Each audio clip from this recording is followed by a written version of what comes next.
2023 has been a very incredible year in pro wrestling. Well, you can say a very interesting year with some of happiest moments, some disappointed, some that is very tragic that all of us were really sad and come together, and some that we were so shocked that it actually imploded the wrestling industry. However, it's not over yet because we got one more pay-per-view that's gonna end 2023 before going into 2024, and that is AEW's World's End. Today's video, this is the prediction video for AEW World's End. And before I get started, hi, how are you doing? I'm your girl, Sienna Chanel, or SC for short. Welcome to my channel. So if you're new to this channel, make sure to subscribe, like this video, share, hit the bell icon so you'll get notification of new videos and or new shorts. But anyway, I have my iPad here and we're going to be going over 11 matches for the AEW World's End pay-per-view, like each of the match cards. So we have is 2 of the 0-hour pre-show. I do have a feeling that, by the time AEW Rampage goes on air, they're probably going to add more matches. Who knows? I'm recording this on a Friday morning, so yeah. Anyway, let's go ahead and get it started. First up, you have is the 20-man battle royal for the feature opportunity for the AEW TNT Championship match. So they haven't even announced the participant yet, but I'm gonna pick 2. My first pick, honestly, I do see him. He can go either way with this person. So I'm actually going to go with Nick Wayne, my first pick. And my second pick, I'm just going to throw it out there because I do see a lot of potential in him. And, maybe a no-brainer. I don't know. But I do see, honestly to say, I do see Luchasaurus. Still going to call him Luchasaurus. I do see Luchasaurus winning that feature opportunity. So yeah, I say that. But I know they're probably going to announce a participant later, but I'm just going to throw it out there. Nick Wayne and Luchasaurus. Now, for the second match for the 0-hour pre-show is for the FTW Championship match in a FTW rules match between Hook versus Wheeler Yuta. I think this is going to be a very impressive match. Anything can go. But however, I do feel that Hook has a lot of potential to go for different titles, but the only thing that kind of holds him was the FTW Championship. I know that his dad, Taz, created the FTW Championship years ago, and then I know Hook was trying to solidify it, but I do feel like we do need a new champion that will hold by, especially putting more notoriety for the FTW title. I know that there has been a debate going on whether or not it's a legit champion or not that title. Anything can happen in the Blackpool Combat Club, so I do feel that Wheeler Yuta will be the new FTW champion. So here it is, y'all. Wheeler Yuta, new champ. Anyway, now we're going to go into the main card right now. First things first, it's going to be the AEW Continental Classic, aka the C2 Finals, which winner will be the Triple Crown Champion, which is the Ring of Honor World Champion, New Japan Strong Champion, and the inaugural AEW Continental Champion between the current champ, Eddie Kingston, for Ring of Honor and New Japan Strong, versus Jon Moxley. Now, I know a lot of people has been talking about what happened on the last episode of AEW Dynamite, that Jon Moxley did beat out Swerve Strickland and Jay White in the Gold League Finals. And personally for me, I do want Jay White to win the Gold League Finals and advance to the finals, because I do feel that with Jay White, he would get his notoriety back, because I know a lot of people has been talking about how AEW been booking him / treating him ever since what happened at Full Gear. I do wholeheartedly agree. He has a lot of potential, especially for trying to be the top heel in AEW, especially the whole Bullet Club Gold legacy going on. So that's why I wanted him to win instead of Jon Moxley. And I know a lot of people will be asking, why did I not pick Swerve Strickland? Let's be for real. The Continental Champion solely for AEW, Ring of Honor World Champion solely for Ring of Honor, and New Japan Strong Champion, New Japan. And those Triple Crown champions can defend it anywhere in the promotion, but with the AEW side, it's limited. And Swerve Strickland, he has the AEW World Heavyweight Champion potential. So that is the reason why I did not choose him to go into the C2 finals, though. And with Moxley, like, I didn't pick him to win because, like, Jon Moxley, however, if you're following up with New Japan Pro Wrestling, he's already competing for the inaugural IWGP Global Champion against Will Ospreay and David Finlay for the upcoming Wrestle Kingdom 18, which is like somewhat similar to the AEW Continental Champion. I don't know what's going to be the gist of it as well, because like it's a different promotion, I know, but it could be defended like anywhere, just like with like, you know, the status of a partnership going on with New Japan Pro Wrestling, AEW, or whichever company, like if the partnership's gonna happen, since now Hiroshi Tanahashi is officially the president of New Japan Pro Wrestling. So that is the main reason why I did not pick Jon Moxley to go into the finals, but I understand a lot of people has been upset about it though. So, and honestly, it is what it is. We're gonna be seeing a really dope match between Kingston and Moxley.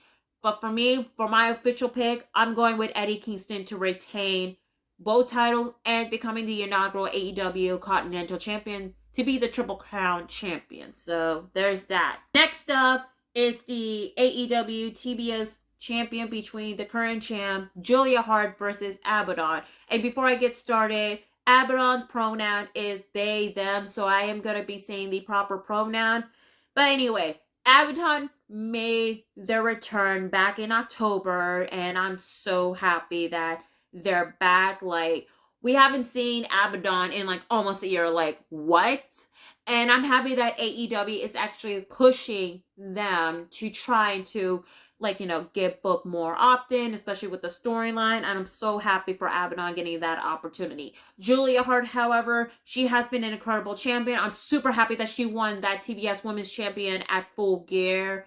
And she's doing an impressive job, especially with the whole House Rules match. Of course, if you're part of the House of Black, there's always going to be a House Rules match with different stipulation. They haven't even announced the stipulation yet, but I know on AEW Rampage there probably is, but who knows what's going to happen. But for that, I'm going with Julia Hart to retain. Who knows if we're going to be seeing an interference from the newly transformed Sky Blue, which hopefully, well, you can see she's already a member of House of Black. Let's be for real. Who knows?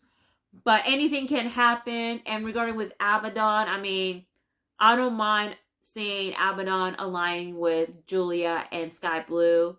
They have the look. They have everything that is going on to make it more spooky. So there's that. Julia Hart retaining the title. And speaking of which, next up, you have is the AEW Women's World Champion between Timeless Toni Storm versus Riho. So it is a pretty much an interesting feud going on between Toni Storm and Riho. But honestly, it is going to be an easy pick. I'm going with Timeless Toni Storm to retain the title. We may be seeing a little bit of an interference from Mariah May. Who knows what's going to happen. And I know there has been a report about a particular wrestler who made their return next year, but I do see them making return a little early. Who knows what the status of the injury?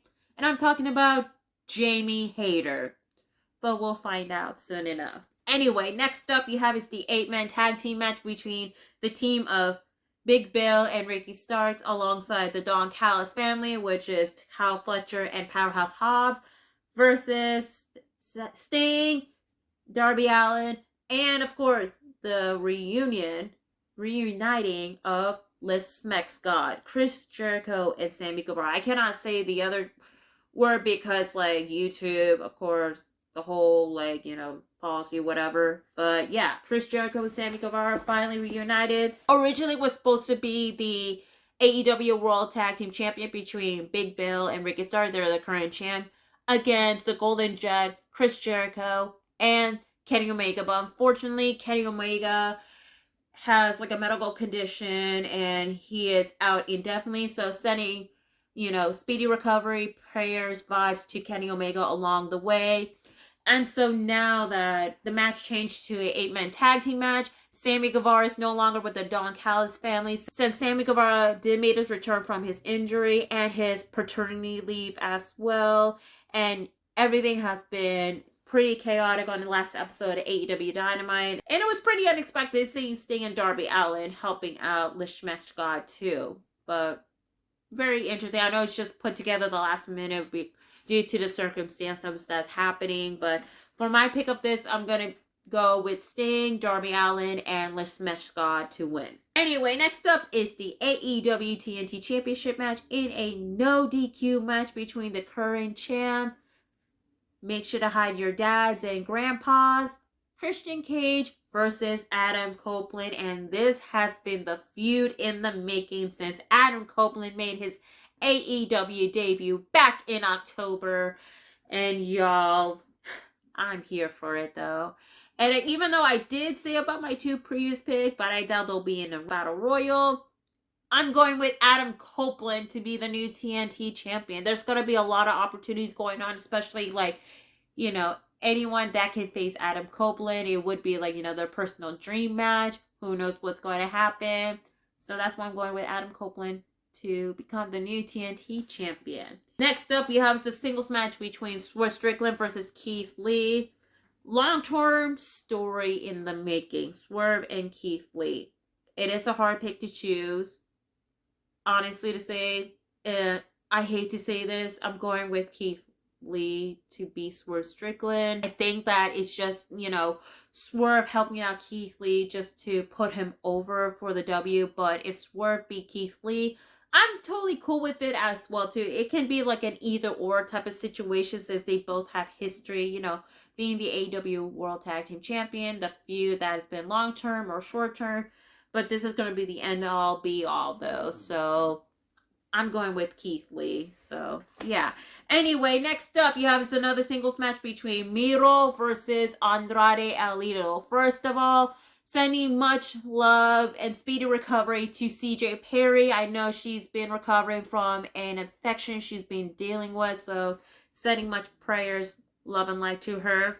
But anyway, I'm really looking forward to this matchup. There has been a rivalry going on between two of them on AEW Collision, even though I do not watch AEW Collision as much because, one, I do get off from work once AEW Collision is on air, and number 2, it's on a Saturday night, and I got stuff to do on a Saturday night. Let's be for real, though. But for that, I'm going to go with Andrade Alito to beat Miro. So, there's that. And next up, this is the match that they just added not too long ago. It's a 8-man tag team match, which are the participant from the C2. Of course, you have the team of representing Blackpool Combat Club, Claudio Castagnoli and Bryan Danielson, alongside Mark Briscoe and Daniel Garcia versus the team of Brody King, Jay White, Jay Lethal, and Rouge. This is a hard pick to choose, but I think this is going to be the obvious of that. I'm going with Blackpool Combat Club, Mark Briscoe, and Daniel Garcia to win.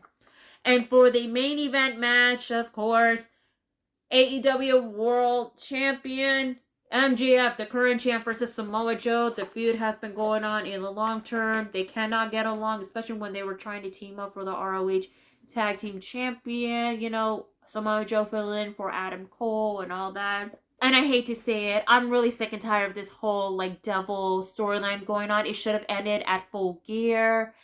And, yo, I can't wait till it's over. Hopefully, the freaking devil is Tony Khan. There, I said it. The devil is Tony Khan. That's all I gotta say. But anyway, I'm going with MJF to retain the title against Samoa Joe. But anything can happen because, like, MJF's contract with AEW is gonna end in 2024. Anything's gonna happen, who knows. But anyway, I'm gonna go over the matches one more time, like, you know, my pick. So, the 20-man battle royal for the feature opportunity for the AEW TNT Championship. I picked Nick Wayne and Luchasaurus. FTW rules match for the FTW Championship match. Hook versus Wheeler Yuta. I'm going with Wheeler Yuta as a new champ. The C2 Finals Triple Crown Champion winner takes all. Eddie Kingston versus Jon Moxley. I'm going with Eddie Kingston to win / become the new AEW Continental Champion. Well, the Triple Crown Champion. AEW TBS Championship between Julia Hart versus Abaddon. I'm going with Julia to retain the title. AEW Women's Championship match. Toni Storm versus Riho. I'm going with Toni Storm to retain. The 8-man tag team match between the Don Callis family, Big Bill and Ricky Starks versus Liz Smescott, Sting, and Darby Allin. I'm going with Jericho, Guevara, Sting, and Darby. And then you have the no DQ match for the AEW TNT Championship match. Christian Cage, the champ, versus Adam Copeland. I'm going with Adam Copeland to be the new champ. Then you have Swerve Strickland versus Keith Lee. I'm going with Keith Lee to win. Then you have Miro versus Andrade El Idolo. I'm going with Andrade to win. Then you have the 8-man tag team match between Blackpool Combat Club, Mark Briscoe, and Daniel Garcia versus JY, Jay Lethal, Brody King, and Roosh. I'm going with Blackpool Combat Club, Mark Briscoe, and Daniel Garcia to win. And lastly, the AEW World Championship match between MJF versus Samoa Joe. I'm going with MJF to retain. So there you have it, AEW Worlds. And anything can happen. You know, hopefully AEW better deliver since we're heading into the end of 2023 in pro wrestling and going into the new year in 2024. So let me know who y'all pick, who you guys want to win. Are you guys looking forward to the pay-per-view and all that? So with that being said, make sure to like this video, share, subscribe, hit the bell icon for notification for new videos, long form or YouTube short. And that's it, y'all. So anyway, make sure to follow my social media, and everything is going to be in the description bar down below. And that's it, y'all. This is your girl, Sienna Chanel, or SC for short. Hope y'all have a good rest of your day, evening. Hope everyone is having a very wonderful and safe New Year's weekend. Take care, and etc., y'all.